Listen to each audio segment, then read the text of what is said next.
I am 66 years old. I was stirring soup when my daughter-in-law hit me with a spoon. You're in my way. My son, in the living room, just turned up the TV. I stayed silent.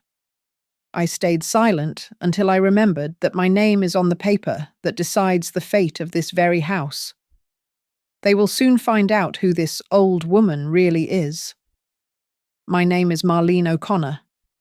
I am 66 years old, a widow, and for the last 4 months, I have been a guest in my son's house. I am an Irish-American woman who, after my husband passed, left my small, worn-in home in Astoria.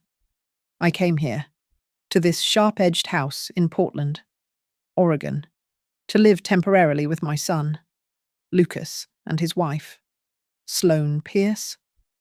Temporarily. That was the word Lucas used. The kitchen was Sloane's territory. It was all stainless steel and white quartz, gleaming under recessed lighting. It felt less like a place to cook and more like a place to be photographed. I was stirring a simple potato soup, the only thing they allowed me to make that Sloane herself wouldn't eat. Steam rose in thin, quiet spirals. The only sounds were the scrape of my metal spoon against the bottom of the new, heavy-bottomed pot, Sloane's pot, and the loud, deliberate tick of the minimalist clock on the wall. Each tick was a footfall, pacing, waiting. I heard her before I saw her. The sharp click of heels on the hardwood floor, a sound that always set my teeth on edge. Then, the smell. It was a perfume. Expensive, I assumed, but it was suffocating. It filled the air, sharp and demanding, like a chemical spill. Sloane stopped just behind my left shoulder. I could feel her presence, a sudden drop in temperature. I kept stirring. "You're in my way," she said. The words were flat, cold, and final. Before I could process them, before I could even think to move, her hand shot out. She was also holding a metal spoon, a large serving one. She didn't push me. She didn't nudge me. She hit me. She swung the spoon in a short, vicious arc, and the metal back of it connected with my temple. The shock was electric, a white-hot flash of pain that blinded me for a second. It wasn't a gentle tap. It was a strike. My head snapped to the side. A small splash of hot soup from my spoon flew up, landing on my hair, and I felt a single, scalding drop trace a line down my scalp. From the living room, the sound of a televised basketball game suddenly doubled in volume. The roar of the crowd, the squeak of sneakers, the manic voice of the announcer. Lucas. He had heard the contact, or maybe just his wife's voice, and his only reaction was to erase the sound. He did not turn. He did not call out. I raised a hand to my temple, my fingers trembling.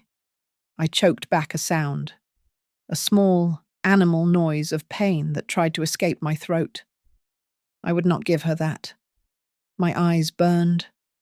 For a flickering instant, I saw my husband, Declan. I saw his face, kind and weathered, the way he looked when he told me he was proud of me. A ghost, gone in a flash, replaced by the sterile white of the quartz countertop. Sloane stepped past me, yanking open the refrigerator. The cold air felt good on my stinging face. "Look at the mess you're making," she said, her voice bored. She pulled out a bottle of mineral water. I looked down. My hand, the one not pressed to my head, was shaking so badly I could barely hold the spoon. I set it down on the spoon rest. A red drop of soup had landed on the pristine white floor. My mess. I turned to clean it. I reached for the stack of ceramic bowls. My fingers were numb, clumsy. The bowl I grasped, a small, heavy grey one, slipped from my grip. It seemed to fall in slow motion, turning over once before it hit the tile floor. The sound was an explosion. It shattered. Not into 2 or 3 clean pieces, but into a dozen sharp fragments. A definitive, irreversible sound. An ending. The noise from the television stopped. Heavy footsteps. Lucas appeared in the kitchen doorway. He wasn't looking at me. He was looking at the broken shards on the floor. His face was a mask of annoyance. "What are you doing?" "Mom," he asked. His voice was flat, devoid of concern, devoid of anything but irritation. He did not ask about the sound of the strike. He did not ask why I was holding my head. He did not see the soup in my hair. He saw only the broken bowl. I looked at my son, my child, and I saw the betrayal, clear and thin as a pane of ice. This wasn't ignorance. This was a choice. His silence was deliberate, a shield for her, a wall against me. I did not answer him. I did not cry or scream or defend myself. I bent, carefully, my temple throbbing, and picked up a paper towel from the counter. I pressed it to my head. When I pulled it away, I saw a thin, bright streak of red mixed with the brownish orange of the soup. I looked at the blood on the paper. I folded it. Not today, but there would be a day. Mornings in Astoria smelled of salt air and Declan's roses. He would be in our small, cluttered yard before the sun was fully up, wearing his old flannel robe, watering the blooms and humming some old tune I could never quite place. I would be in my kitchen, the one with the yellow counters and the floor that creaked in 3 distinct places. I'd be baking. The smell of brown butter and baking bread would fill the house, a warm, nutty scent that was the signal of our day. That was our life. It was worn in, comfortable, and it was ours. When Declan died, the silence in that little house became a physical weight. The kitchen stayed cold. The roses drooped. Lucas sat beside me at the funeral, his hand over mine. "The house is too big for you now, Mom," he said, his voice thick with what I mistook for concern. "It's just too much. Come stay with us in Portland, just temporarily, just until you get back on your feet." Temporarily. I clung to that word. So I packed up 40 years of a life. It was shocking how little of it mattered in the end. 3 cardboard boxes. That's all I took. Photographs. Declan's favourite thick wool sweater. A few books. As I was clearing the last of his desk drawer, my fingers brushed against a heavy envelope. It was thick, cream-coloured paper, sealed not with glue, but with a dark wax stamp. The imprint was a tree and a rock, with the words "Fir and Stone" circled around it. My name, Marlene O'Connor, was written on the front in Declan's careful hand. I didn't recognise the name of the firm. I was too tired, too hollowed out by grief to face one more piece of bureaucracy, one more signature. I slipped the envelope, unopened, into the side pocket of my handbag. It felt heavier than it should have. The day I arrived in Portland, it was, of course, raining. Sloane opened the door. Her smile was a bright, white, perfect line. It did not touch her eyes. Their house was the opposite of mine. It was all shades of grey, sharp angles and glass surfaces. It felt like living inside a computer. I had brought a framed photo of Declan and me on our 25th anniversary. I asked where I might set it down. "Oh," Sloane had said, looking at the frame as if it were a dirty shoe. "We're trying to keep the surfaces clear, for the aesthetic." I put the photograph back in one of my 3 boxes. My new life began. My routine was rigid. I was awake at 5:30 every morning, before them, to make the coffee. I made the breakfast, scrambled eggs and toast. Lucas would emerge at 7, already staring at his phone, tie undone. "Thanks, Mum," he would murmur, taking the plate. It was a reflex, the same way you'd thank an elevator for arriving. Sloane would descend later. She would lift the coffee cup to her painted lips and frown. "This is very weak. Marlene, did you only use 2 scoops? Or, the eggs are incredibly salty today." I learned. "I used 3 scoops. I bought the unsalted butter," she demanded. In the evenings, I tried to stay invisible. I did the laundry. The first time, I made a mistake. I folded the bath towels in thirds, the way I always have. Sloane found them. She pulled the entire stack out of the pristine white linen closet, dumping them on the hallway floor. "We fold in half," she said, her voice high and tight. "Then in half again. Then in thirds. It is the only way they fit the shelf. Is that really so hard to understand?" I refolded every towel. I learned to make myself smaller, quieter. I was a ghost, haunting the edges of their perfect, minimalist life. I scrubbed the sink. I wiped countertops. I was temporary. I whispered this to myself every night. It's just temporary, until I find my own place. Now. I was sitting on the edge of the cot-like bed in the guest room. The sound of the basketball game was a dull roar through the wall. I held a small bag of frozen peas, wrapped in a paper towel, to my temple. The skin was already pulling tight, the bone beneath it aching with a deep, pulsing throb.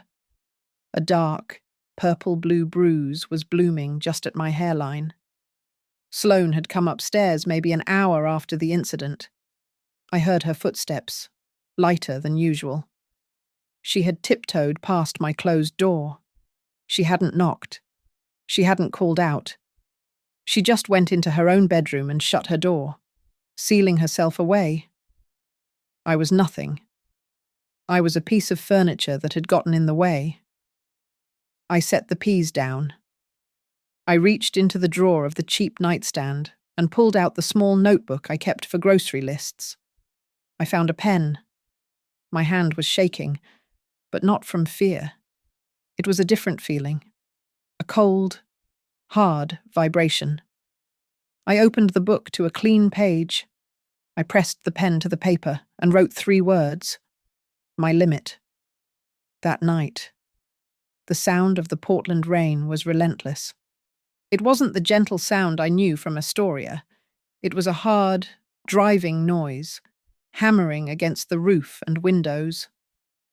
I lay on the narrow cot in the guest room, my eyes wide open in the dark.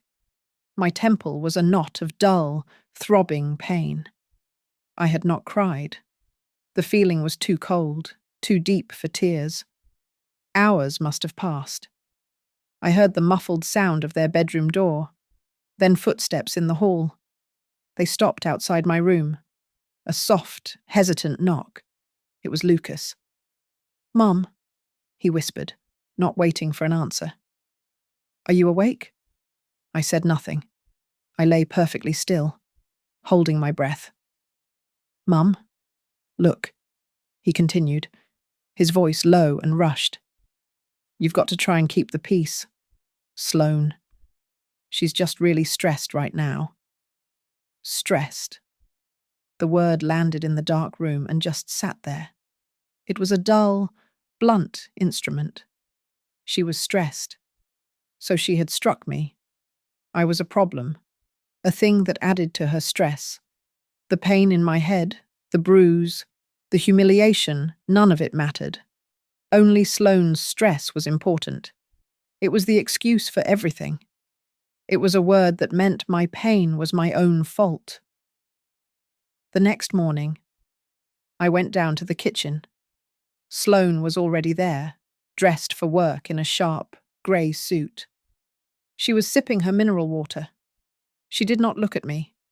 She just spoke to the room. "I am rearranging the kitchen system," she said. Her voice was bright, as if she were announcing a new, fun project. To make things more efficient, she opened a cabinet. "These are my pots, the good ones." She pointed to the heavy, stainless steel set. "Please do not use them. They are not to be touched." She pointed to the upper shelves. "And this is where I keep the glassware and my serving dishes. That's off limits. I don't want them chipped." I just stood there. "You can use this," she said, opening a low cabinet near the floor. She pointed into the darkness. "There's an old pot in there, and a few things. You can keep your items in that cabinet." I looked inside. There was a single, small aluminum saucepan, dented and scarred, probably left by a previous owner. Next to it was a scratched wooden spoon. Silently, I went back to my room and got the one mug I owned, a thick ceramic one Declan had given me. I brought it down. I placed my mug, the old pot, the wooden spoon, and a small dish towel I had brought from Astoria into the low, dark cabinet. I had my own corner. A space for the unwanted. That evening, dinner was a quiet, tense affair. I ate the soup I had reheated in my tiny pot. Sloane was pushing a piece of chicken around her plate. "We were just looking at the household budget. Lucas," she said, her voice casual. "It's amazing how much food costs are going up. And utilities. Having an extra person in the house. It really adds up. Responsible guests, of course, would understand the need to contribute." I kept my eyes on my bowl. I had no income. My small pension was barely enough for my phone bill and prescriptions. They knew this. Lucas cleared his throat. He did not look at Sloane. He did not look at me. His thumb was rubbing back and forth over the TV remote that sat beside his plate. The screen was off, but he held the remote like a lifeline. I understood. The side had been chosen long ago. The spoon was just a confirmation. He cleared his throat again. "Mom," he started. He finally looked at me, but his gaze was aimed at my shoulder. Maybe it's time to think about what's next." We were thinking. It would be better for everyone. For you. If you were more independent. Better for everyone. The words were so soft, so reasonable. It was a kindness. Really. They were just trying to help me be more autonomous. They were kicking me out. I nodded. "I understand." I packed my 3 cardboard boxes that afternoon. The rain, of course, was back. A grey, miserable sheet against the window. I folded the few clothes I owned. I put the photo of Declan back in its box. I put my notebook in my handbag, right next to the thick, unopened envelope from Fur and Stone. I was ready to leave by 4 o'clock. My son, Lucas, met me at the door. He had his coat on, ready to go to the gym. He wouldn't look me in the eye. "Here," he said, pushing some folded bills into my hand. "This is to help you. Get started." I looked down. It was $200. He opened the front door for me. The cold, wet air hit my face. I stepped out onto the porch. The door clicked shut behind me. The sound was as final as the broken bowl. I did not cry. I stood in the rain for a full minute, the $200 in my fist growing damp. I just remembered. I remembered the scent of brown butter, the feel of Declan's hand, and the sound of my son turning up the television. I found a motel off the highway, a place called the Starlight. Its sign was a buzzing, flickering neon that painted the wet pavement in shades of pink and blue. The tea in Starlight was burned out. The room cost $60 a night. Cash. The man behind the thick glass window took my money without looking at me. My room smelled of bleach and old, damp carpet. I sat on the edge of the bed, my 3 boxes stacked against the wall like a monument to my failure. The $200 from Lucas felt thin in my pocket. 60 for the room. I was already down to 140. The first 2 days were a blur. I bought cup noodles and a plastic fork from the gas station next door. The motel had a vending machine in the breezeway. I bought stale peanut butter crackers from it for dinner. The money vanished. 60 for the second night. 60 for the third. I was down to $20. On the third night, I was hungry. The cup noodles were gone. I went to the vending machine. I had a $5 bill. My last. I wanted the small bag of cookies. $2. I carefully fed the bill into the machine. The light turned green.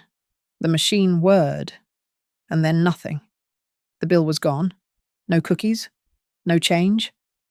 I pressed the coin return. Nothing. I pushed the buttons again. C. 4. Nothing. I hit the glass. A weak, pathetic slap. The machine just hummed, mocking me. It had eaten my last $2. I went back to the room and stared at the water-stained wall until morning. I couldn't pay for another night.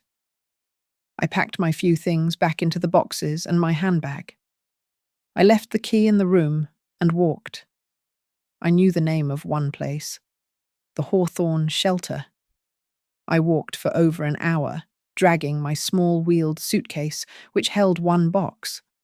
I had to abandon the other 2 boxes, full of memories, by the motel dumpster. The shelter was a low brick building. A line of people stood outside in the persistent drizzle. I waited. When I finally got to the desk, a tired woman looked at a computer screen. "We're full," she said, not meeting my eyes.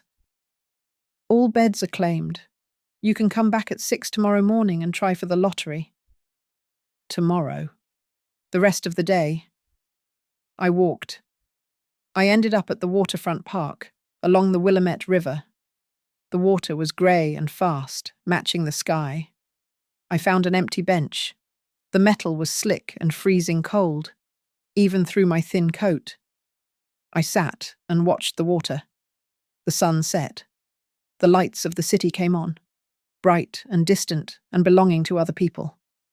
I must have dozed. I woke up shivering, a deep, bone cold.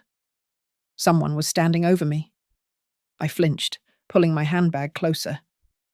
It was a man, older than me, his face hidden by a grizzled beard and a wool cap. He was pushing a shopping cart full of bags. He said nothing. He just held something out to me. It was half a sandwich, wrapped in a napkin. "You got to keep your strength up," he rasped, his voice like gravel. I stared at him, then at the bread. My hand shook as I took it. "Thank you," I whispered. He just nodded and pushed his cart away into the dark. I ate the bread. It was stale, and the cheese was hard, but it was the kindest thing that had happened to me in months. I ate it and tasted the salt of the rain that was starting to fall again.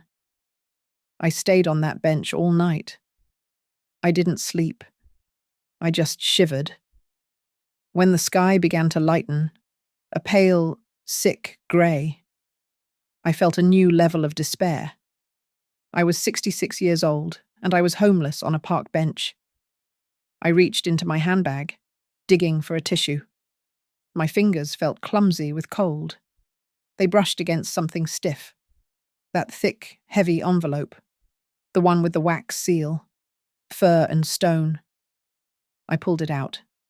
It was damp from the rain. I looked at it.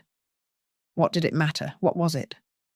An old insurance policy, a deed to a burial plot I no longer wanted.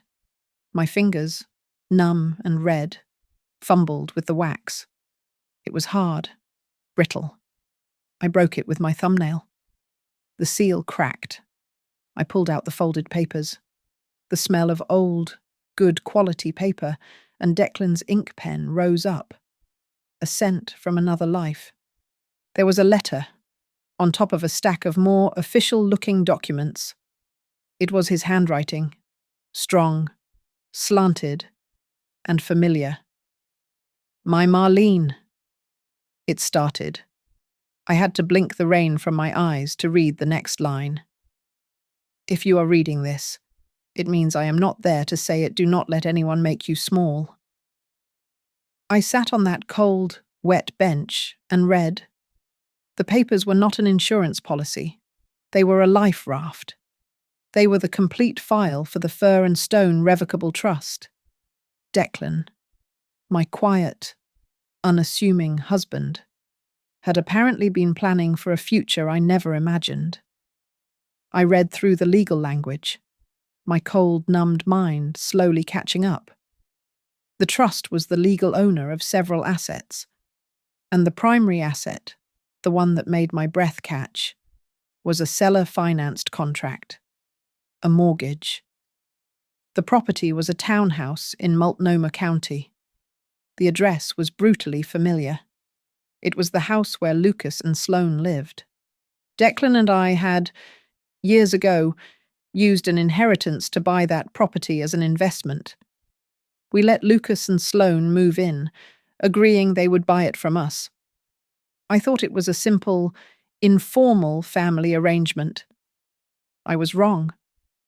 Declan had formalized everything. The trust was the lender. Lucas and Sloane were the borrowers. Then I saw the clause. It was titled Beneficiary Protection Addendum. It was written in plain, clear English, not just legalese. It stated that if the primary beneficiary of the trust, me, Marlene O'Connor, was subjected to abuse, neglect, or exploitation by the borrowers, the trust had the immediate right to declare the loan in default. It gave the trustee the power to accelerate the debt, demanding full payment, and to begin foreclosure proceedings. It was an elder protection clause, custom drafted by Declan. Tucked inside the back flap of the envelope was a small, brassy key attached to a plastic tag. The tag read, Willow Bank, Box 312. Willow Bank was 3 blocks away. I gathered my things. I left the suitcase with the abandoned box, hiding it as best I could under a bush. I walked into the bank, my handbag clutched to my chest. I must have looked like a wraith. My hair was damp, my coat was rumpled, my face was pale with cold. The woman at the desk looked at me with suspicion until I showed her the key and Declan's letter. 10 minutes later, I was in a small, private room, sliding a long metal box from the wall. Inside was a thin bank passbook, a sealed letter addressed to me from a law firm, and a single, crisp business card. The card read, Caleb Mercer, Esq, Harbour and Field. I opened the passbook. The account, a simple savings account, had a balance of $25,000. For when you need it, Declan's handwriting said on a note clipped to the first page. I used the bank's phone to call the number on the card. I explained, in a voice I barely recognized as my own, that I was Marlene O'Connor, and I needed to see Mr. Mercer about a trust. His secretary, hearing the urgency in my voice, found a cancellation. Can you be here in 1 hour? I spent $10 of my last 15 on a cab. Caleb Mercer's office was not grand, but it was solid. It smelled of books and floor wax. He was a man in his late 40s, with kind eyes and a sharp suit. He listened. He just listened. I told him everything. I started with Lucas's plea after the funeral, and I ended with the spoon. I did not cry. I stated the facts. I told him about the broken bowl, the $200, and the park bench. When I finished, I pushed the envelope from Fur and Stone across his desk. He read, his face growing more serious with every page. He stopped at the addendum. He read it twice. "Mrs. O'Connor," he said, his voice quiet but firm. "You are the legal trustee. Declan did this, and he did it right.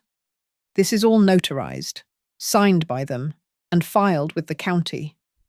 This clause is rare, but I believe it is absolutely ironclad, especially in Oregon." I felt the first tremor of something that wasn't fear or cold. It was strength. "What do we do?" I asked. "We execute the trust," he said. "First, we send a formal notice of default and a demand to cure. We will detail the breach, specifically the abuse. We will give them 14 days to cure it, which in this case is a near impossibility. And if they don't, we file the acceleration. We can then either demand the full balance or, as the trust allows, proceed with reclaiming the property." I looked down at my hands, which were finally, slowly, getting warm. "Mr. Mercer, I have one request. I will not speak to them. I will not see them. All communication must go through you. I do not want an emotional fight. I want this to be a procedure. I just want to follow the law." Caleb Mercer nodded, a small, tight smile on his face. "Mrs. O'Connor, we will be gentle, but we will not waver." I did not go back to the motel. I could not. With the $25,000 Declan had left me for when I need it, I checked into the residences on Alder. It was an extended stay building, not a motel. It was clean, anonymous, and secure. My first act was to withdraw some cash and pay for 1 month in advance. My second act was a transformation. I was no longer the sad, shuffling woman in the rumpled coat. I went to a salon in the lobby. I had my long, greying hair cut into a short, practical, and stylish cut. I threw my old, bent glasses into a trash can and bought a new pair with sharp, modern, dark red frames. With the remaining cash, I went to a department store and bought 2 suits. One was navy, one was charcoal grey. They were not expensive, but they were well made. They were armor. Caleb helped me create a layer of separation. We filed the paperwork to form O'Connor Fiduciary LLC. My name was on it, but the LLC was the entity. It sounded cold, official, and distant. It was perfect. I would no longer be Marlene, the mother. I was now the managing representative of a trust. My third act was to hire an independent accountant Caleb recommended. "Audit everything," I told her. She came back 2 days later. "Mrs. O'Connor," she said, tapping a spreadsheet. "They haven't just breached the behavioral clause. They're in financial default. They are 3 payments behind on the mortgage. They've been prioritizing a leased luxury car and several high-interest credit cards. Lucas, my son, had simply stopped paying. He was living in my house, for free, while I was on a park bench, with this new information." Caleb drafted the letter. It was a masterpiece of cold, legal precision. The notice of default and demand to cure. It was sent via certified mail, requiring a signature. It listed, in unemotional terms, the 2 breaches. First, the financial default, the 3 missed payments, plus late fees. Second, the breach of Addendum 9.3, the event of abuse, which included a detailed description of the spoon incident and the medical report of the contusion I had gotten from an urgent care clinic. They received it on a Tuesday. The signature on the return receipt was Sloane's. The explosion was immediate. Caleb called me that afternoon. Sloane called the office, he reported, his voice calm. She was colourful. She bypassed my secretary and was screaming that there had been a mistake. She demanded to speak to the owner of this trust immediately. She wanted to know who we thought we were. "What did you say?"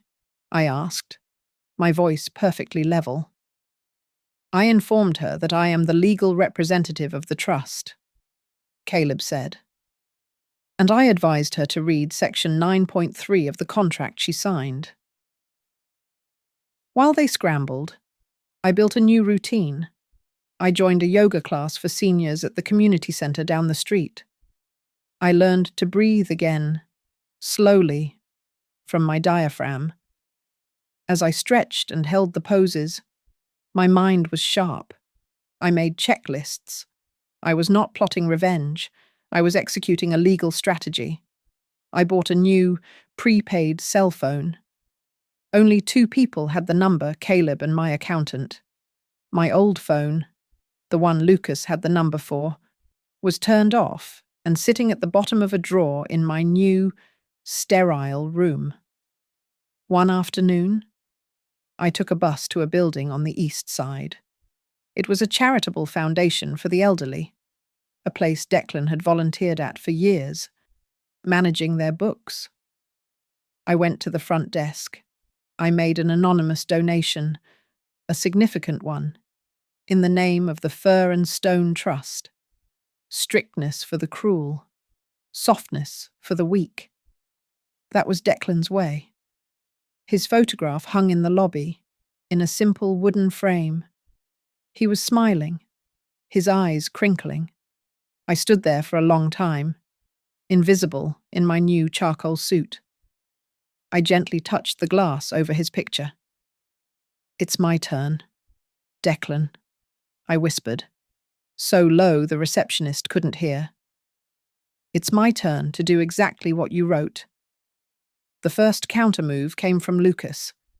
It was a text message sent to Caleb's office number. My son, who couldn't be bothered to turn his head when I was struck, had found the energy to type. Caleb forwarded it to my new email.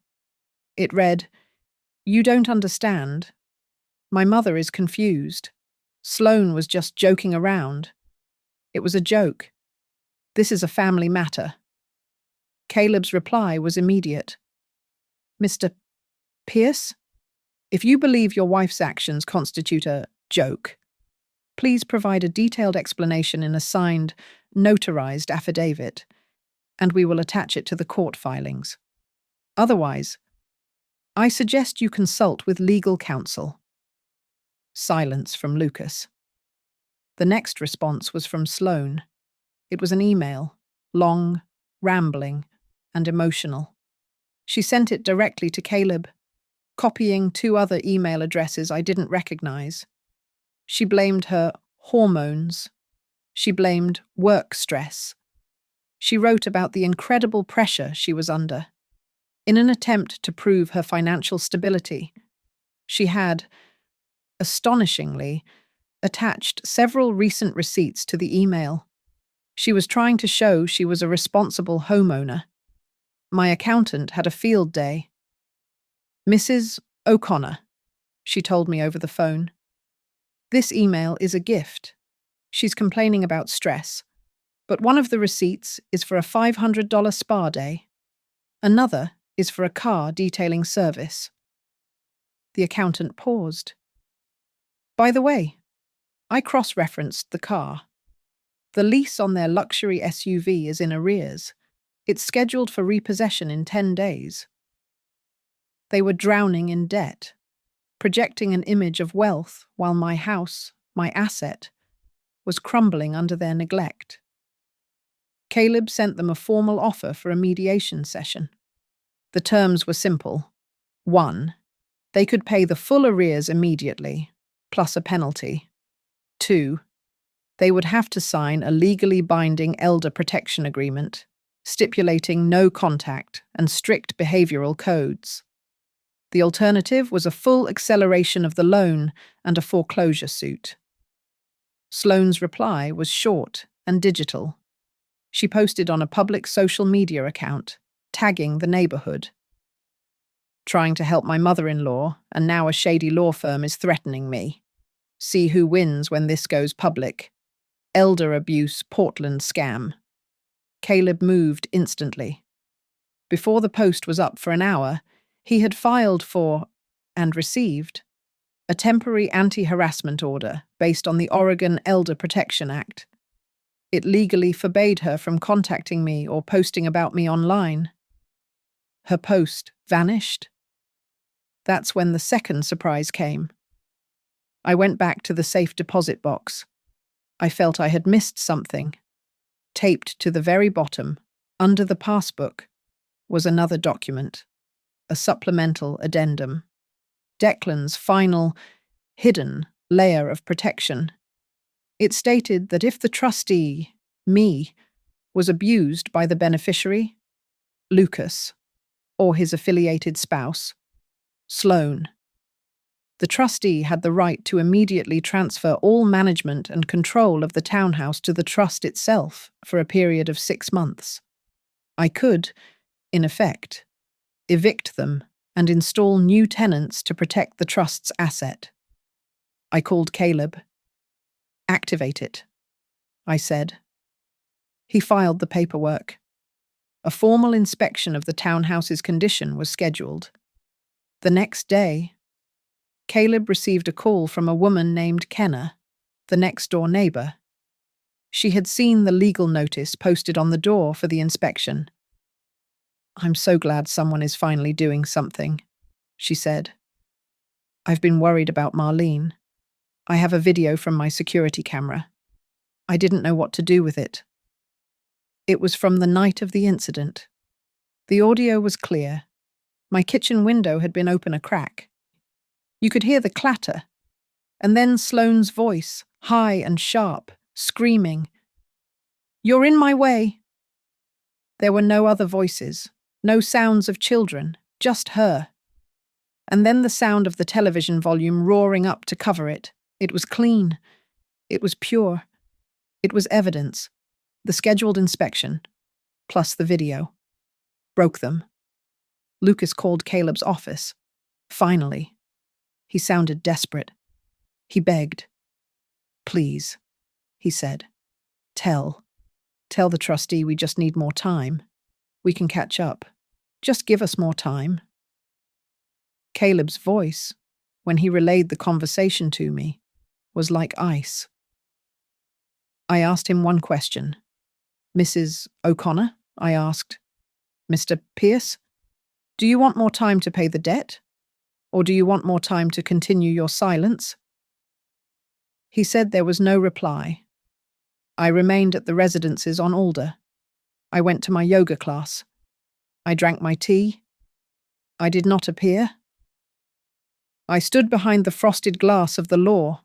It was clear, orderly, and it was moving forward. The 14 days of the cure period passed with the silence of a tomb. They had not paid. They had not apologized. They had not cured the default. On the 15th day, Caleb filed the notice of acceleration. This was no longer a negotiation about missed payments. The legal mechanism was now in motion. The entire balance of the seller-financed mortgage, every penny, was declared immediately due and payable. This action, a necessity of the foreclosure process, triggered a mandatory step mediation.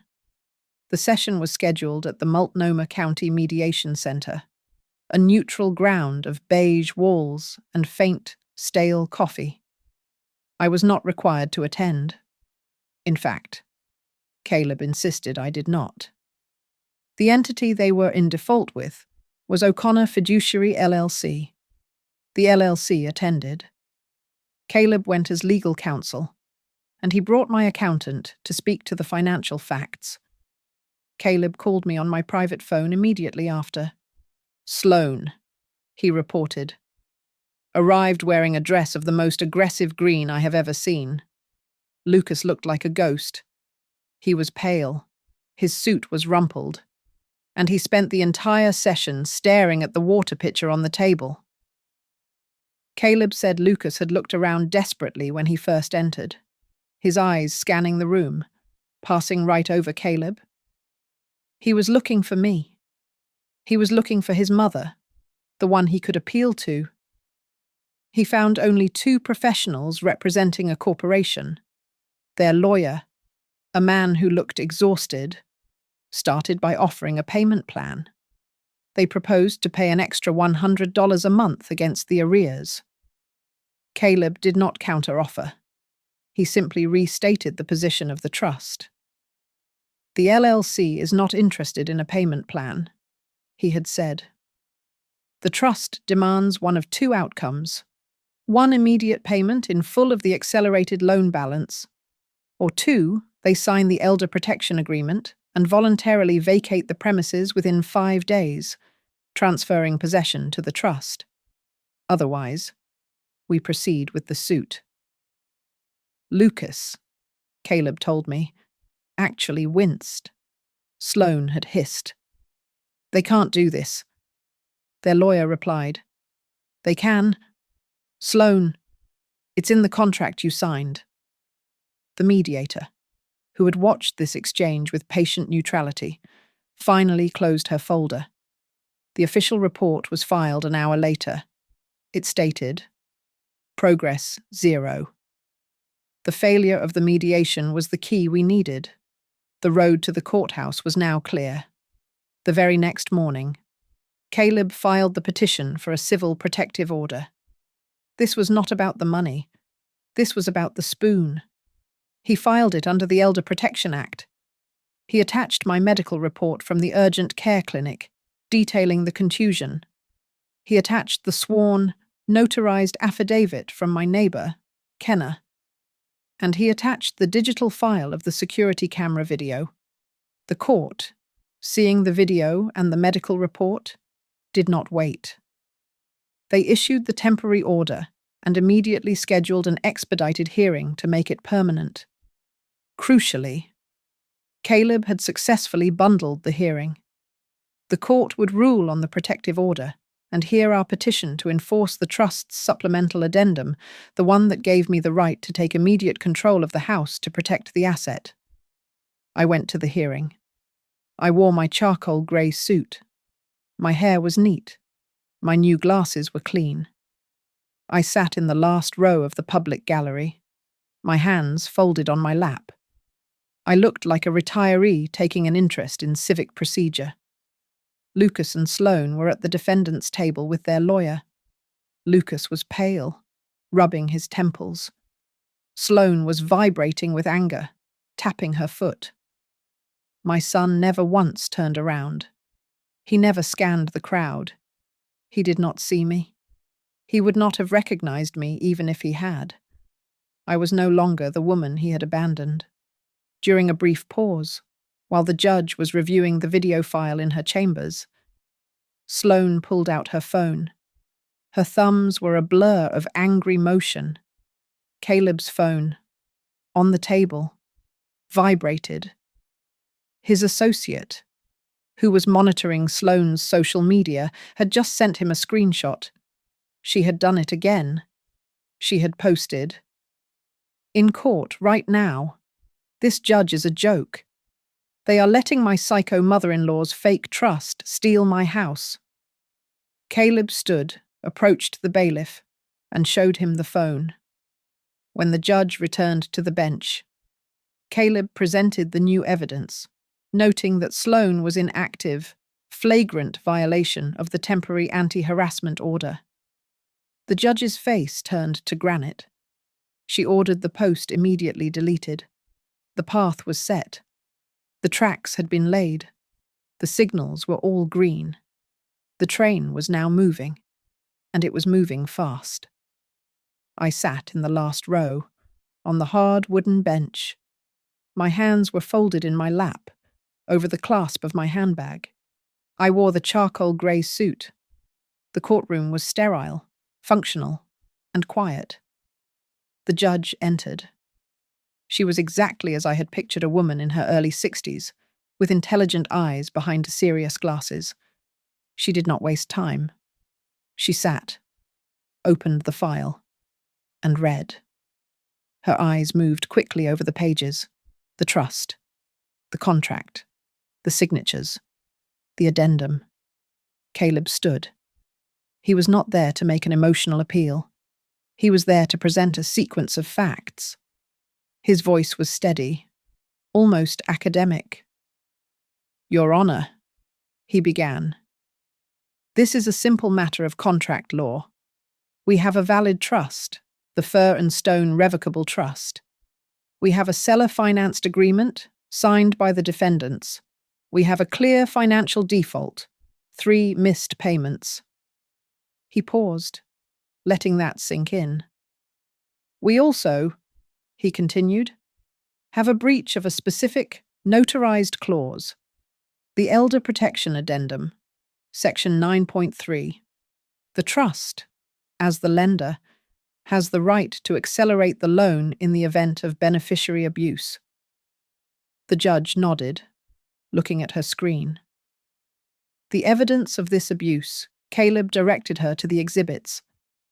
First, a medical report from an urgent care clinic, dated the day after the incident, detailing a contusion on the petitioner's temple, consistent with a strike from a blunt metal object. Second, a social worker's report, confirming no minor children are present in the home, to ensure this matter remains purely financial and protective. Then, finally, Your Honor, a video file from a neighbor's security camera. The courtroom lights dimmed slightly. A screen flickered on. It was audio, mostly. My kitchen. The scrape of the spoon in the pot.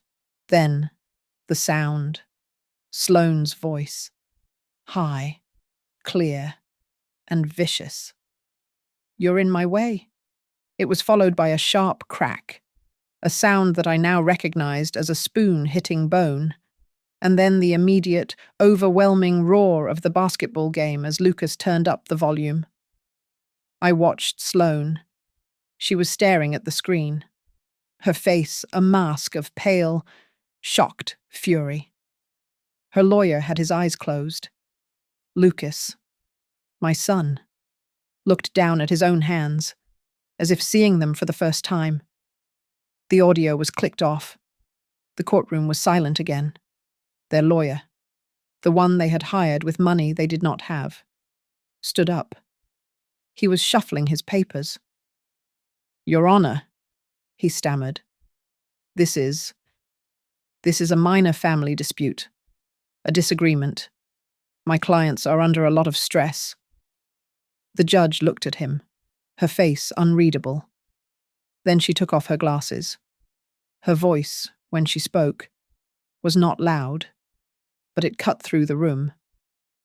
"Counselor, elder abuse is never small. It is not a disagreement. It is a violation. And in this case, it is a clear breach of contract." She put her glasses back on. She typed, "The petition for a civil protective order is granted," she said. Her voice was flat, an instrument of the law. "The defendants are prohibited from contacting, threatening, or approaching the petitioner. The court has accepted the petitioner's request to be identified in the public record only as the trustee of the Fur and Stone Trust." She was not finished. "Furthermore, the court confirms the rights of the trustee. The acceleration of the loan is valid. The supplemental addendum is enforceable. The trust is granted immediate, temporary authority to take possession of the property at—" She read the address. My address. in order to protect the asset from further neglect. She looked at Lucas and Sloane. You have 7 days to vacate the premises. 7 days. If you are not gone by noon on the 19th, the civil sheriff will be authorized to remove you. She hit the gavel. It was done. As the next case was called, I felt a new sensation, a burning on the back of my neck, a stare. I turned my head. Lucas was twisted around in his chair. He was looking, really looking, into the back row. His eyes were wide. He scanned the faces, the strangers. And then he saw me. He saw the short, grey hair. He saw the sharp, dark red glasses. He saw the grey suit. His mouth fell open. He saw a stranger. And then, in one horrifying, dawning moment, he saw his mother. He looked like a man who had seen a ghost. He looked, for 1 second, like he was about to call my name. It was too late. I stood up. I smoothed the front of my suit jacket. Before he could form a word, before Sloane could turn to see what he was looking at, I turned and walked out of the courtroom. I did not run. I did not look back. My steps were silent and measured. I did not say a single word. The morning of the 19th was rare for Portland. The sky was a high, clear blue, and the sun was sharp, almost brittle. It cast long, unforgiving shadows on the street. A generic white moving van was parked in front of the townhouse. I was there. I did not go to the door. I stood across the street, on the public sidewalk, a silent observer. I wore my navy suit. At noon, precisely, a man I did not know, hired by Caleb, walked to the door. He was the representative of O'Connor Fiduciary LLC. A civil sheriff was with him, as was a locksmith. The representative read a short, formal statement from a clipboard to the empty doorway. The locksmith, holding his metal kit, waited. A car pulled up, braking hard. Sloane. She got out, late, clutching a designer handbag to her chest. Her hair was a mess. "You can't do this," she screamed, not to anyone in particular, but to the situation. "This is illegal." The civil sheriff, a calm, tired-looking man, stepped forward. "Ma'am, please keep your voice down. We are just here to execute a court order." The front door opened. Lucas emerged. He was pulling a single large suitcase. His face was grey and sallow. He stopped on the top step, and his eyes, as if drawn by a magnet, found me across the street. He saw my shoes, simple, black and flat. He saw my suit. His gaze travelled up to my face. He just stared, his hand frozen on the suitcase handle. Sloane followed his gaze. She saw me, her face contorted. "You," she shrieked, pointing a shaking finger. "You did this. You destroyed my family." I said nothing.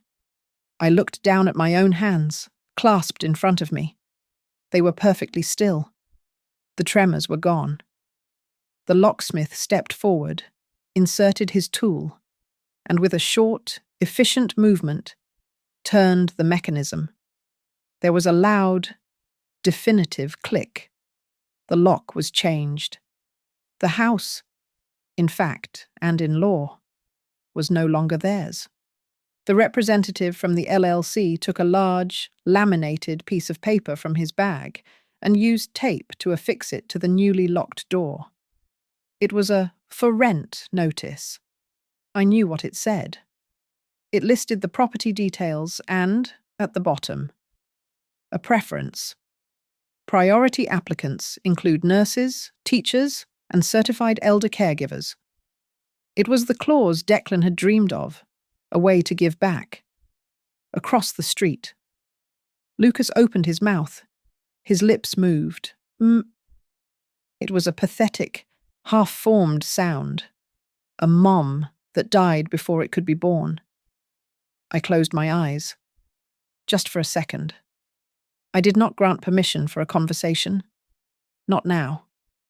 A cool breeze, smelling of the willamette and damp earth, blew a few maple leaves across the sidewalk. I tightened my grip, just slightly, on the strap of my handbag. I turned my back. I started to walk away, each step as firm, as final, as a notary's stamp. Inside my bag, I could feel the stiff edge of the file folder. I could feel the weight of Declan's letter, his slanting handwriting that said, "Do not let anyone make you small." The knot was cut. Thanks so much for listening to my story. I'd love to know where you all are tuning in from, so please share your thoughts in the comments so we can connect. And don't forget to subscribe to Grandma's Family Diary. Give this video a like and support us by hitting that hype button to help more people hear this.